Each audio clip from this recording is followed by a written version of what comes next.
everyone, and welcome back. It's episode 20. Do we have a bingo call for 20? No, I was thinking about this today. It's actually just 2020, like that. Oh, nice. It's a very special episode. We have a guest on.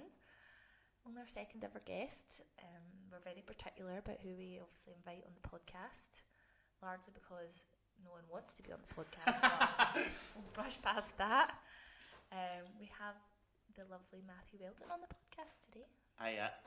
And also, sorry to come out swinging, but technically I wasn't invited on the podcast. I invited myself on the podcast. Well, I didn't want to say that, but here we are.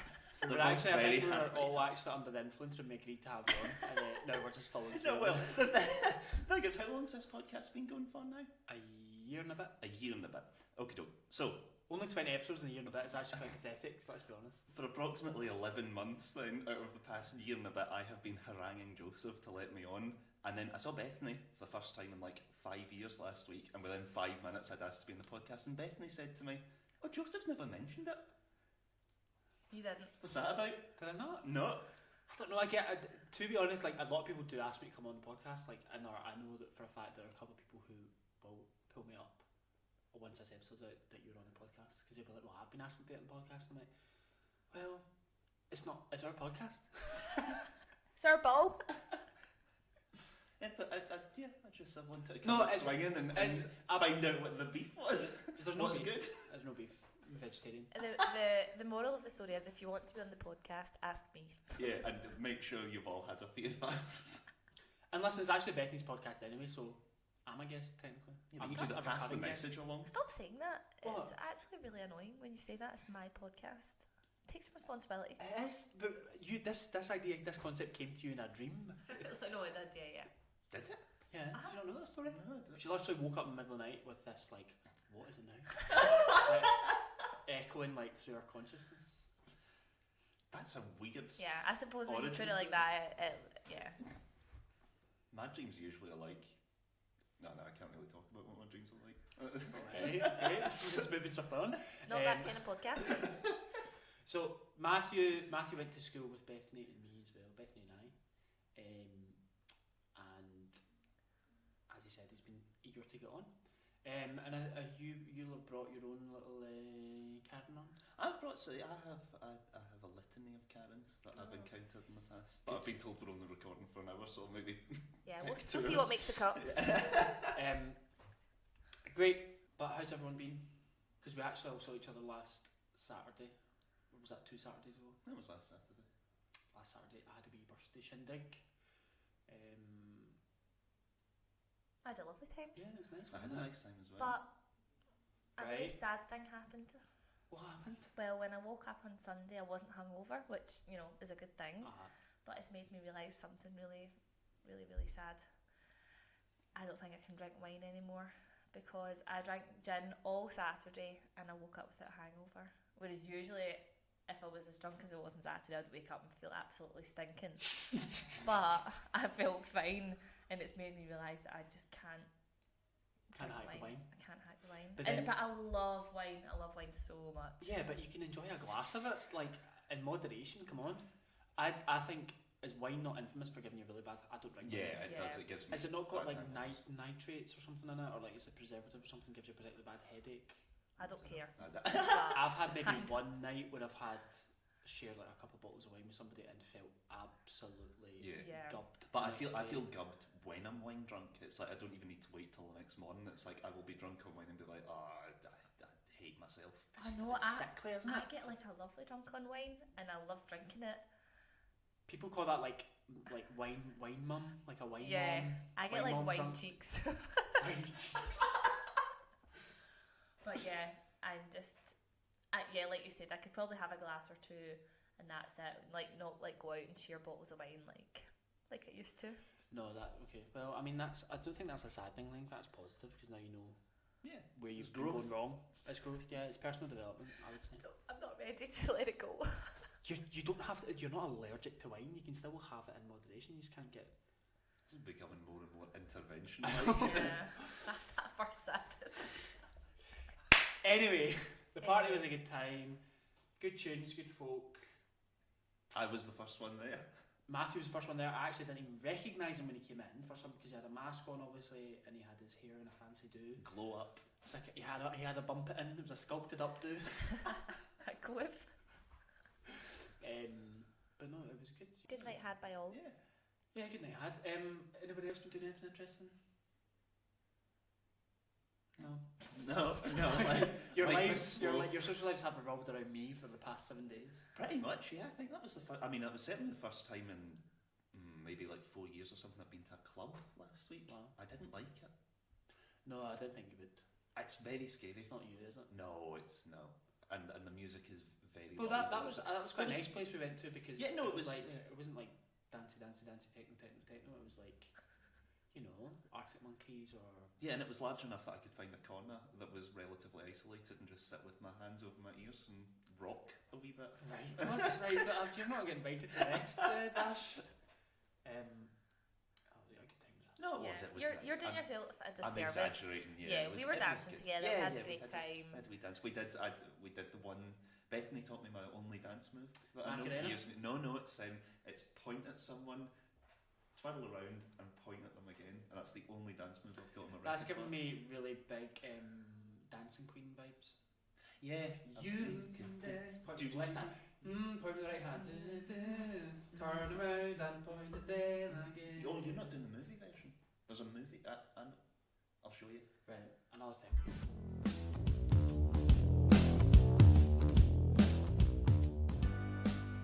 Matthew. Yes. This is your big moment on Wink. What have you got for us? Well, you're not going to like it. Why? Because it is a story what revolves around you. Right, wait a minute. So this should have been submitted for vetting and cleared before we. And yet here we are.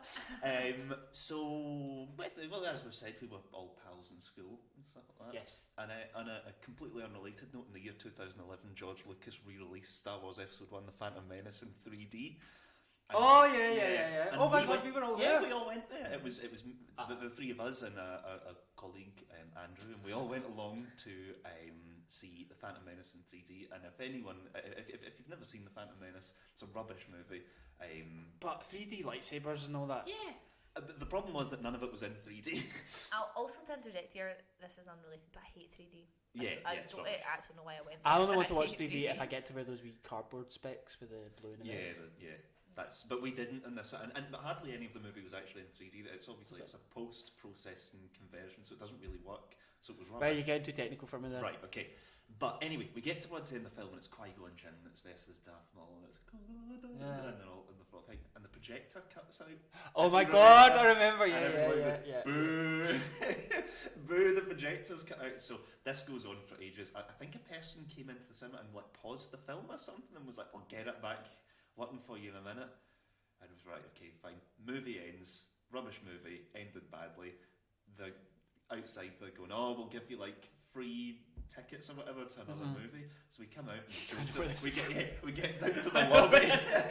We get down to the lobby and Joseph marches up to me. "I'll get the tickets." Joseph marches up to the desk. He's like, "We'll have our tickets, please." And they give us 4 printed out, like admission to one 2D movie free. And Joseph goes, "No, we paid to see a 3D movie." We paid to see a 3D movie. I want free admission to a 3D movie in future. And none of us, like you say, 3D's rubbish. But it's like, we'd paid more for the ticket. Well, exactly, because it's obviously been a long time since I've been to the pictures, right? Pandemic and all that. Yeah. A normal film, well, the price goes up and up and up, but a 3D film is easily like 150% of a normal ticket. Yeah. And we were all in school, so like, Yeah. we didn't have money. Like, we'd spent like probably like £12 or something like that on a 3D ticket, and they were trying to palm us off with like student concession, whatever. I was not for having. No, he was. I think you might have asked for a manager.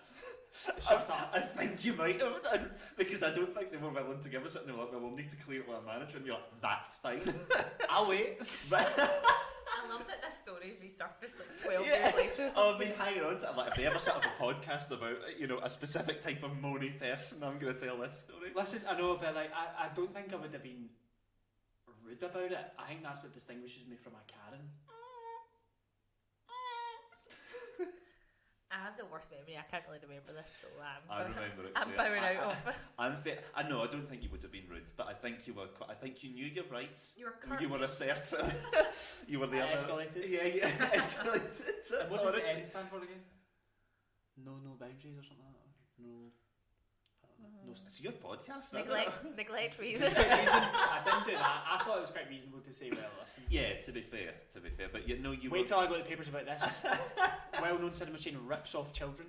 Well, that's kind of so that kind of relates to something. I kind of worry sometimes that maybe I'm a bit of a Karen, and I think you guys are probably in a good position to tell me whether this is Karen behaviour or not. But so I go to the cinema a lot because lonely. And Bethany gave me the saddest look there. Yeah, so she cries easily. Yeah, so I go to the cinema quite a lot, and like if I'm going to see a film, I do it on that like Man Limited card and stuff like that. So it's like go and see 2 movies a month. It's paid for itself. Yeah, beat that out. That's branded. Sorry. I see it on a Hashtag not sponsored. I see this podcast brought to you by Cineworld Unlimited. No, there are obviously other cards available, but I go on one specific brand and go and see as many movies as I like, and like maybe 3 movies a week, sometimes at my peak 4 movies a week, and see everything. Yeah. But because of that, I become quite like I get quite particular. Like if I'm going to see a film, I want to see a film in like the best possible experience. So, like when people are checking their phones and stuff like that. I have been known when people are talking in front of me to just like kick their chair every time they start talking. It's like Pavlovian conditioning. Not consistently, but like move my foot and like bang off the chair and be like, I'm here. Like, what you doing? But not like you actually like a toddler. Staying in the vein of cinema, then you are a complete hypocrite because me and you once went to see Footloose. Yeah. You might have been there as well. Yeah, you would have been there as well. And me and Matthew were like coming for like I think we'd gone out for like somebody's birthday, like big group had gone out for like a bit of food at like La Vita's or something like that, and then gone to the cinema. And I was like fucking Footloose, like I just didn't want to see it. You have to sit and watch Footloose because you can't like show up for the meal. And not go for the meal. Not the original on a re-release. It was the 2010-2011 remake of Footloose. Anyway, me and Matthew were just laughing at it the whole way through, and we got shushed repeatedly by the people behind us. Yeah, laughing. Yeah, and then a woman fell down the stairs. Right next to us. Was that there? Yeah, I think you were. We were sitting in our own I'm room. really worried about my memory. Anyway, it's a long time ago. Yeah. But you can't. I've grown as a person. I don't. Into a Karen. Yeah, maybe. So is it an age thing then? Do you think as we get older we're all but the thing that makes me worry about being a Karen is like there's been like I can't tell you how many times that the film has started being projected and I'm like that's not right, and I'll go out and I'm very nice about it and I'm like so sorry to bother you, but screen 7 shown in the wrong aspect ratio. Is there any way you can fix that? Like the lights haven't dimmed.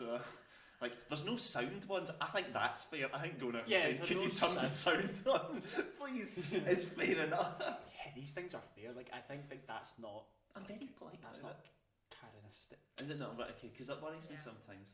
I just want to make sure having everyone's the best possible experience. I think you need to watch though, because you're borderline. Yeah. You just watch yourself. Just check yourself. There was one time I was in the cinema and I came out and someone had just done a big pile of sick outside it, and the man that was standing there said to me, was that there when you went in? It's like, no, I would have mentioned it if there had been like an enormous... That's happened, not me being sick, but that's happened to me before. Like somebody's been sick in the cinema, it's like in the carpet and it's the whole cinema hall stinks. Anyway, you go to the cinema quite a lot as well? I do, yeah, pre-pandemic. But yeah, like Matthew was saying, people on their phones, talking. I haven't done the sort of subtly cross your legs and kick the chair, but I do sort of like... Yeah, I like that, a little tut or a little... sigh. Would you be loud? Would the sigh be loud enough to be heard in the cinema? Potentially, depending on, you're watching a film, see if, there's a bit of whispering or something, an important bit or something, absolutely if fine. it's occasional, then that's fine. Yeah. See people who come to the cinema for a chat. Yeah, that is quite annoying. Especially like you said, I also have the same non-specific. So yeah, when you're going a few times a week, I suppose though, because I go so often, I'm the opposite of you, and I don't see it as being a big sort of treat or a big. Yeah. Well, I don't either. I just think it's just like. It's just annoying. Decency, yeah, that would annoy me people on phones, but we move. I have literally moved before. I remember going to see a film one time and there was someone beside me that wouldn't shut up, so I just stood up and moved to another seat, and I thought that's pretty passive aggressive. That really showed them. Yeah, exactly. It's like, I'll enjoy this whether you like it or not. But yeah, no, I'm glad to hear that I'm only borderline and not full on Karen. Just watch it. Yeah. So your Karen for the table was me. Yeah. Right, fantastic.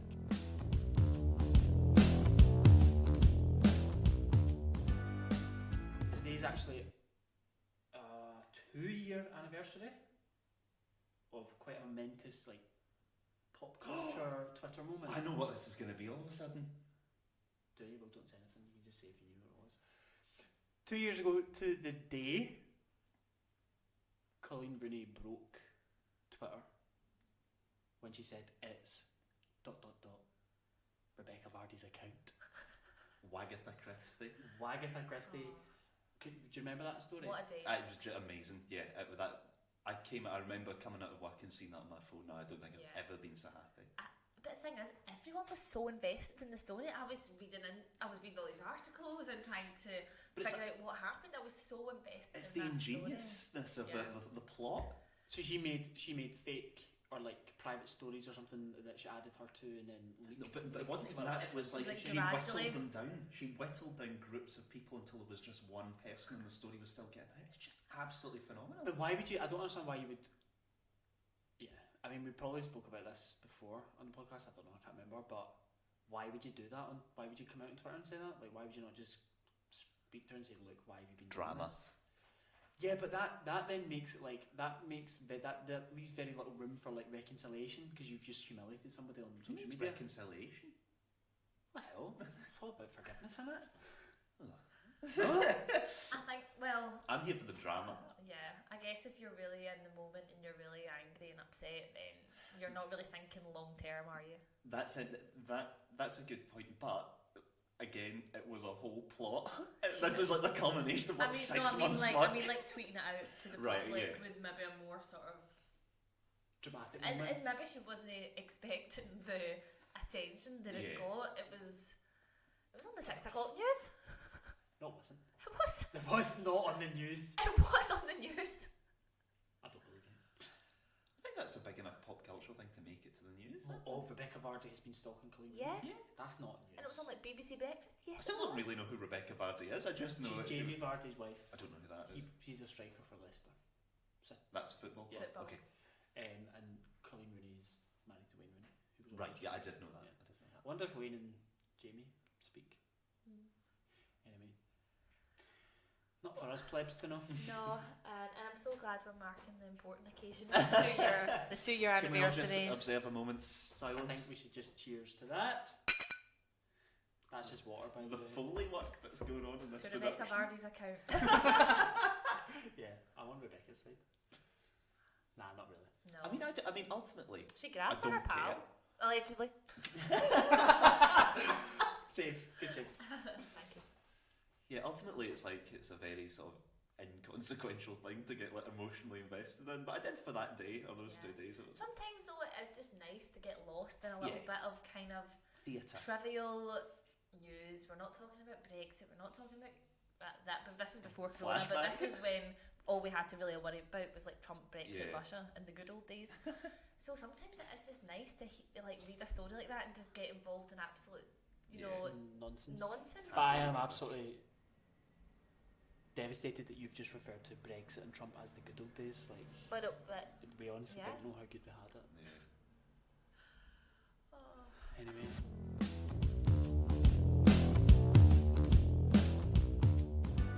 I had another wee trivial thing to talk about. I want to get your thoughts on this one, right? So this was a story that was doing the rounds just on social media, the kind of newspaper social media pages. And it was viral footage from America. This guy has a house on the corner of a street. He's got quite a big lawn around the corner. And he's installed motion activated sprinklers so that if people try and cut across his grass, Okay. They go off. they come on and people have to run off and take the pavement on the long way round. And the article was man comes under fire for cruel dispersal method or something like that. If he's filled it with acid, Yeah. then that's not on. Or you know, if it was like sort of water cannons or something. But I don't think a little bit of sprinkling of water is necessarily cruel. Yeah, so there's a lot of people in the comments being like, it's not cruel, it's brilliant, don't trespass and you won't get wet. They shouldn't walk across it, but after saying that, it's such a big area of grass, perhaps they think it's a public area. Maybe put some shrubs in so that the garden... I've never So seen it looks like a garden and it's very bland. I've never seen a patch of grass in front of a house and gone, oh, maybe that's public land. That's not how it works. I bet the kids do it on purpose. Would be a great laugh. That's not that funny, is it? I just love though how like this just shows how like polarising social media is, that something Like a that. news story like this can create so much divide and hatred. This guy's is very, he's put a sprinkler in his garden, that's the story, and you know there's already all these like hundreds of comments, like you said, it was all over. Yeah. Did you say it's in America? Yeah, I think so. We're in Glasgow talking talking- about it yeah. on the podcast. A Um, man's sprinklers. but like it's then people are getting, you know, very neighbourhood watch and like, you know, talking about upbringing here. Like someone's like, what's cruel about turning on water on your property? He has every right to protect his lawn from trespassers. Come on, it's school kids. Somebody else. I love it. It's disrespectful to walk on someone's yard without permission. I was raised right. Selfish people cutting across this me society makes me sick. It's not that deep. Yeah. Here's one that's really that's taken it a step further again. His property makes him legally responsible for anything that happens on it. Should some kid trip and fall in his yard and is hurt, without a doubt, parents would be trying to sue him. A bit of water seems like a rather benign deterrent. So weirdly, that person seems to be simultaneously making the argument for not doing it and also having much deadlier deterrents. It's like, I think water is wrong. Like, I would have saw blades that pop out of the ground. How badly hurt can you get by falling on grass anyway? Like, right, so here's somebody else. This guy obviously is a keen gardener as well. I like it. Wish I had thought of it. People would walk their dogs through our yard or even past it and let them do their business and just leave it. Other dogs would smell it and do the same. People just don't care. Even when confronted face to face, they will continue to do it. This is just a minor inconvenience and a reminder. Lawn care, now, ain't this the truth? Lawn care is many hours of tedious work, and if you can't appreciate it from afar like you would a rose bush, you are the problem. What about a fence? Yeah, Let's that's get what I was a fence. thinking. Put a wee fence on a wall. that would get some, because he's like, I saw like the video, he's like on a road, like surely a fence or a big bush would be the best of both worlds. Bit of privacy, you could have like a decade. Sorry, I'm laughing at the big bush. Grow up. You could have a bit of privacy, a bit of decking, we barbecue. See, oh my god, I don't care. Yeah, that's the thing, you know, there's a really, like I was saying, you know, stories like this for some reason just bring out the worst in people, where really the you know, the truth or the right thing is somewhere in the middle. It's a sort of grey area, like people shouldn't be walking in this grass. You know, is sprinkles a bit much, you know, maybe, but it's... And also it's like, it's a relatively like, again, it's a relatively innocuous story that doesn't impact on the lives of anyone. But people are like, I was raised right. I know, it's like, I think they're like assassinating the No character respect. of these kids that are just like nipping across someone's grass. There's no respect. The street I grew up in, there's somebody like that. They've got like a big, huge lawn on the corner, and there's no pavement, so people do just walk on the bottom of their and it's kind of mound. They walk on it. It is a shame because they don't have any grass there now because people walk on it. Right. But what they did was they dug a wee kind of ditch, maybe like a couple of feet up, and planted some nice plants in it, so there's still a wee bit for people to walk on. Yeah. And they could still enjoy a lovely garden. Maybe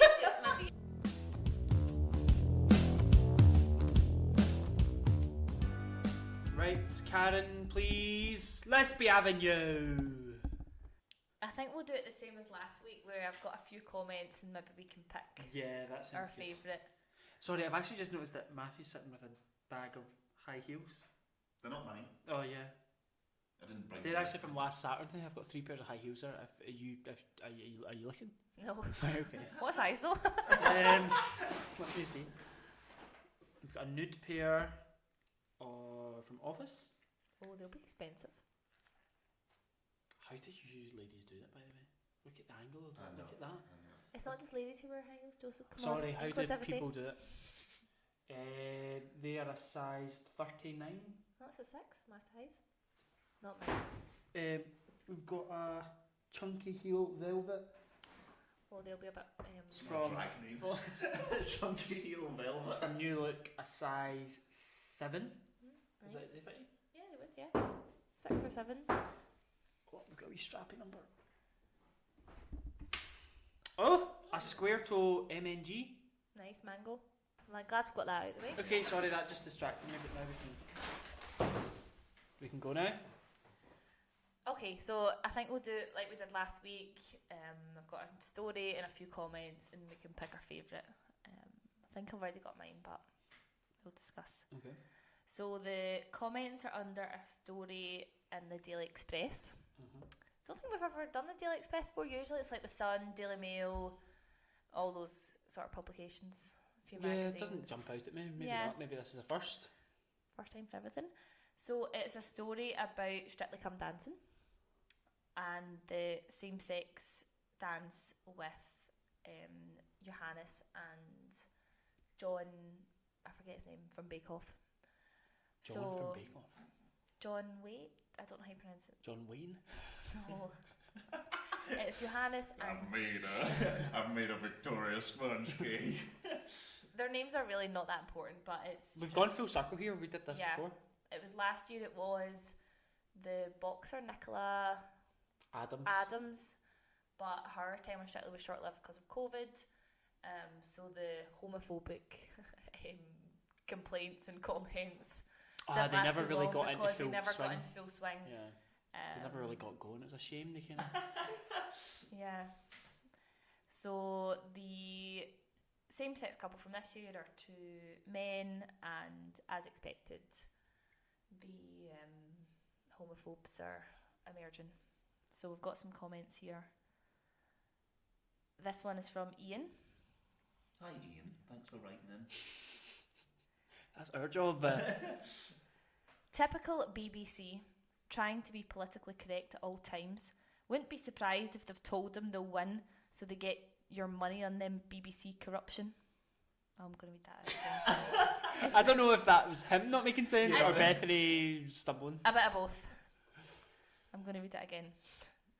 Typical BBC, trying to be politically correct at all times. Wouldn't be surprised if the BBC have told them they'll win, so get your money on them. Oh, there's just not a lot of punctuation on this. Normally their sentence structure is really this good. is This is awful, just letting right. it down, right? Okay. Wouldn't be surprised if the BBC have told them they'll win, so get your money on them. No. And then they've just ended with BBC corruption. Also, Ian has combined sort of homophobic prejudice with sort of betting tips. Yeah. And we often see this in people. This could be maybe an argument that the BBC is pretty good, because people of all political persuasions seem to think that the BBC is either corrupt or biased. Yeah. So maybe that's a sign that they're not. Yeah. If every literally everyone thinks the BBC is biased in the opposite direction to them. Yeah. It's universal. I do think it is biased, but I think it's like a government propaganda machine. But then you have people like that who I can't guess his political stance. Joseph illustrating the point. But for being like progressive, they also get slated. Like, I don't think you should get slated for being progressive, obviously. David is a really simple comment. Refuse to watch. So hang on a minute. David has been fine up until now with watching a weekly dancing show in which celebrities do the tango and stuff. Which is admittedly flamboyant and a bit camp. Yeah. So this is the of 2 gay men dancing together. That's a bridge too far. Yeah. Refuse to watch. And actually, I have seen the dance, and it was probably like the least camp. It was a very sort of demure. They were in black compared to, like we say, others Strictly where they're in sequins and feathers and everything. Arriba! Yeah. So yeah, pretty. Can you have demure? What does demure mean? Sad? Can you have a Not sad demure, but dance? it was very sort of more serious. I wonder if that was on purpose, because. But that's a shame they're having to restrict themselves. Well, that's what I'm thinking. But maybe for the first one, like you say, for people like Ian and David, who it's too much for them to see two men There's already dancing. a woman doctor. They don't want two gay people on Strictly. Exactly. So I think if there A was two woman men, Oh, Doctor Who? Yeah. Right. Sorry. Come on, you need to speak in the parlance of the layman. You're a bit of a nerd, as I was saying for that Star Wars watch over there. I'm wearing an Obi-Wan Kenobi, I was going to say memorial watch. Memorial, he's not dead. Well, he's But he dead. is dead. yeah, Spoiler so alert. it would be too much if two men also had sequins and glitter Yeah, and yeah. diamantes and like a rebab. Because Feeling they like would they be have to like feeling they're playing up to the Yeah. stereotype. Yeah, potentially. I did see one comment when I was kind of looking through as well, saying, you know, Nicola Adams, that like last year kind of laid a little bit of groundwork because they were saying that they watched Strictly with their mum, and their mum was saying they wouldn't watch Strictly because there was two women dancing together, but then this year have watched it and said, oh, about the two guys, oh, they were very good or something. But again, that's just, you know, somebody on Twitter, that could be completely false. But Anecdotal. But when you're saying that there, how sad is that though? There will be people who are watching it with their parents who are maybe gay and they've not told anyone, or they're maybe not sure, and their parents have come out and said that. That's just going to, you know, it'll be awful. We have Janet here. Planet Janet. They were good, but I'm not keen. So She's acknowledged her talent there. Yeah, but not keen on what? she's not elaborate. We're not we can hazard a guess. We're not asking you to be gay, Janet. No, I sent a letter to Janet. Janet, would you consider Joining up? Joining our group. So somewhat a bit of redemption because she has acknowledged Yeah. that we're good at dancing together. Is it redemption? I think if you're a homophobe, I don't want your opinions on dance. I think the fact you're a homophobe and a bigot, you're automatically closed off to me as a person. Yeah, I would think so. Yeah. It's like your admiration for the two-step is not enough to get over that hurdle of like, you know, being a bigot. It's funny that I've never thought about it in terms of like strictly being a very camp program, which a lot of people who work in musical theatre and media and television, and it's a more, I'm not saying that, but it's more open to, in terms of other industries, I'd say it's more diverse and accepting. Yeah, and I think that's probably the reason why you see more representation there, is because people see it as a place that they can go to and feel comfortable and accepted, and that they just sort of naturally gravitate towards it. I would think. Yeah, I think that's probably true. But also, I'm interested because I don't care at all about Strictly. It doesn't, you know, there's nothing original I can say about it, but it just doesn't impact on me. But then when you see people who are like, oh, why do we need a gay? Why do we need a lesbian couple? Why do we need X and why do we need Y? It's exactly the thing that you were talking about, of people sitting and watching it at home with their parents and stuff like that, and this sort of gentle introduction of representation. Yeah, representation is going to make a difference over whether it's over the course of the next 5 years, 10 years, something like that. If there was a gay couple or a lesbian couple or both, preferably every year, then it's small steps. And like that, why do we need a lesbian gay couple? Why do we need any couple? Yeah, it's like exactly. why we don't need Strictly at all. It's an entertainment program. I know, like human beings have probably been dancing to something since the dawn of bloody time. Like I don't think we need to start defining dance as, you know, one man, one woman. I hope, like anything though, it's like, you know, we're talking about this now, but maybe in a few years' time it'll just be the norm, and I hope it is. Gina just said stopped watching, full stop. That's just so sad though. Like the presence that you're of gay people is enough that your life is so, or your you know, your identity is so fragile that, you know, one of your favourite programs, you'll just stop watching it because I just find it really hard to get into that mindset. Like, when I'm watching my dancing programs, I don't want to remember that gay people exist and the forced representation of them. It's that weird. very sort of you know, idea that's turned out a lot. You know, I'm not homophobic. Yeah, but no in front of me. I don't want it flung in my face. And by flung in your face, just gay people existing and living. You know, it's not. But I think that's like gay people being camp or gay people being outwardly and more Too loud, homework, too yeah. calm, Yeah. too extravagant, too noticeable. Too bitchy. Yeah. All this. What is this podcast? But yeah, no, but I'm sure we've all heard that stuff, over and over again. It's like, yeah, it's all. It doesn't matter how politely you put it and how many disclaimers you add on top of it. It's still ultimately homophobia. I know it's weird that people still speak like that in this day and age. It's like you know. Why? I'm not a fan Also, of the why would camp ones, people? so Why would you? If you do have those opinions, right? Okay, so first of all, we need to accept that person has those views. But we don't have to accept it. But we Yeah. have to be like, okay, that is exists. that person's mentality, right? Why do you then go and put it in the public domain to Yeah. be picked out as and easily identified as somebody who's very clearly bigoted or homophobic? I Yeah. don't understand the thought process behind that part as well. I think I don't know. I obviously can't speak for everyone, but I think for some people it may be that because they don't see anyone around them contending that, so there's no immediate Yeah. consequences for them. It's like nobody's going to stop talking to them or anything like that. I think people underestimate how widespread sort of homophobia and that sort of thing still is. Yeah, It's still, especially because it's often not so overt. It's Yeah. very kind of underlying. Yeah, it's like that. It's exactly like you're saying. It's like I don't have a problem with gay people, but it's like they don't think they're homophobes, and the people around them don't think they're homophobes. Yeah, so they're What quite did- happy yeah. to put those comments on a public Yeah, they don't platform think because it's they wrong. don't think it's Yeah. wrong. But also, what do they think that but means? Like, that but means you're about to introduce an opposite. So, Yeah. I don't have a problem with gay people, but I do.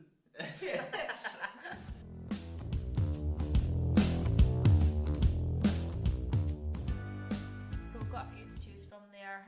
I have to say though, my favourite might be Gina. Just short and sweet. Stop watching. Was that it? Stop No, watching. Gina was They Were Good. Yeah, but that's not what Gina. I like. Yeah, I was going to yeah. say, yeah. We do have Ian who What did- thinks the BBC is corrupt and you should get your money on them winning. Obviously, Joseph agrees with the Yeah. invite. No, The but I don't think- do-gooders of the but BBC. What has two male dancers got to do with BBC corruption? Like, I don't understand. They're trying to be politically correct at all times. Gina stopped watching. What did Janet say? David refused to watch. And Janet says, they were good, but I'm not keen.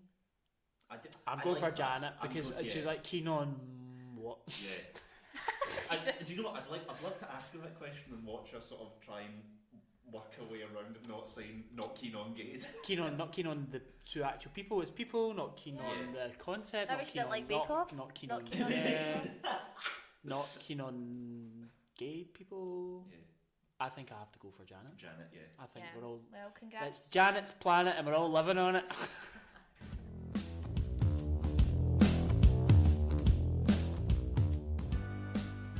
I think that rounds up this That rounds up very episode Yeah, nicely. I have had a fabulous time. Thank you for having me. Well, thanks for coming on, Matthew. Thanks for exposing me. Thanks for doing that. Said through gritted teeth. Thanks for coming on. Well, I have plenty of other we didn't even get to most of the stuff I'd written down as notes, so like you'll have to have me what have back. you got? Let's see your. Oh, well, I was going to talk about how I ended up in an anti-mask protest accidentally a few weeks ago. You could submit that. Next time. Next time, yeah, no, I prefer Or Bethany's next time. way. Yeah, Stay tuned next week. You're going to find out how Matthew ended up in an anti-mask protest. Okay, well that rounds us up for that episode. Thanks very much, Matthew, for coming on. Thank you for having me. Very stilted there. We might not have you back. Thanks for exposing me as a Karen. I'm sure you've got plenty more stories like that from our adolescence. Quite a Karen. Remember, you can submit things. You can do it on email. That's whatisitnowkaren@gmail.com or Instagram. At What Is It Now, Karen? We have a bit of a backlog just now, so keep them coming. We're always looking for new content ideas. If you would like, You can leave us a review. On what I don't know. Oh, Is it everywhere, Apple. all the We're on podcast all the apps, stuff. So wherever you get your podcasts, Acast, Spotify, YouTube, Apple Podcasts, leave us a review, like, subscribe, follow the Instagram, and etc. we'll listen again soon. So that was episode 20. That's actually a bit of a landmark. Have a lovely week, everyone. That's coming out. Yeah. We're not that nice to them. Bye. Okay, bye. Bye. Bye.